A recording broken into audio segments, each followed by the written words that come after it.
Ya, assalamualaikum warahmatullahi wabarakatuh anak-anak. Bagaimana kabar semuanya?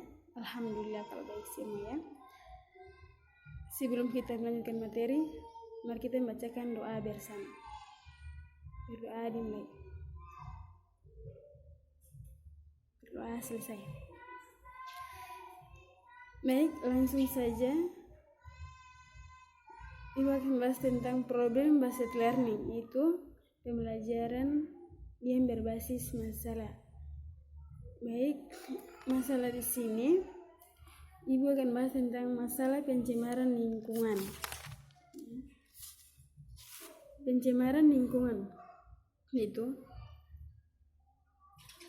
adalah masuk atau dimasukkannya zat, energi atau komponen lain ke dalam lingkungan akibat kegiatan manusia atau proses alam. Kedua, polutan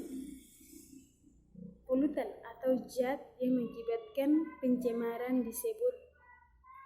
disebut polutan atau bahan pencemar karena adalah zat, partikel atau organisme yang dapat menimbulkan pencemaran lingkungan secara langsung maupun tidak langsung, mengurangi kualitas lingkungan hidup tersebut.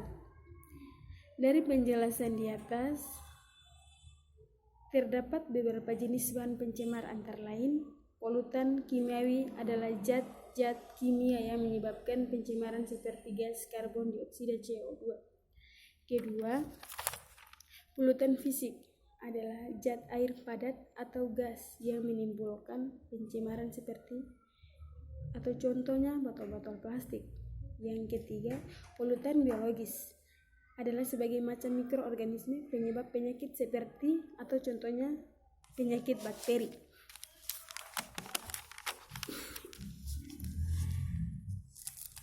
Dan yang terakhirnya itu jenis-jenis pencemaran lingkungan.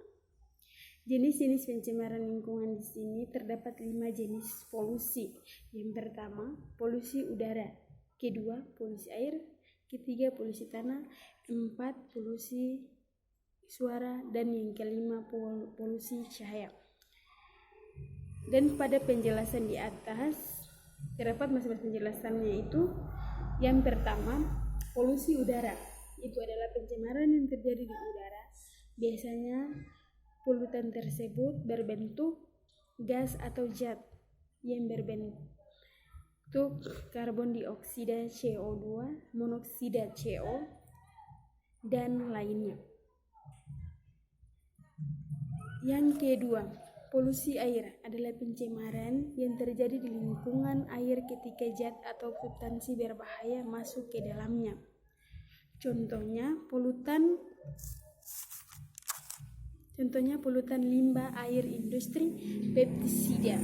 Yang ketiga, polusi tanah adalah pencemaran yang terjadi di lingkungan tanah biasanya karena sampah rumah tangga dan limbah industri, contoh sampah plastik atau limbah pabrik dan lain-lainnya.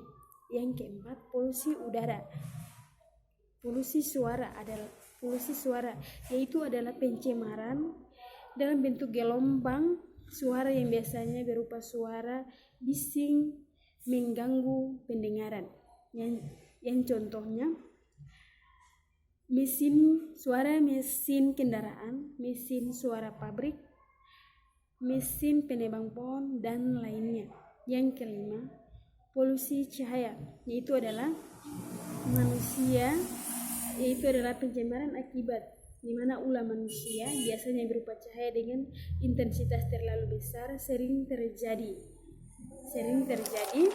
di wilayah perkotaan atau kawasan industri, contohnya lampu kota, cahaya pada papan iklan, dan lain-lainnya. Mungkin itu saja yang dapat saya sampaikan tentang problem based learning, pembelajaran berbasis masalah pada masalah pencemaran lingkungan. Lebih dan kurangnya saya mohon maaf. Wabillahi taufiq wal hidayah. Wassalamualaikum warahmatullahi wabarakatuh.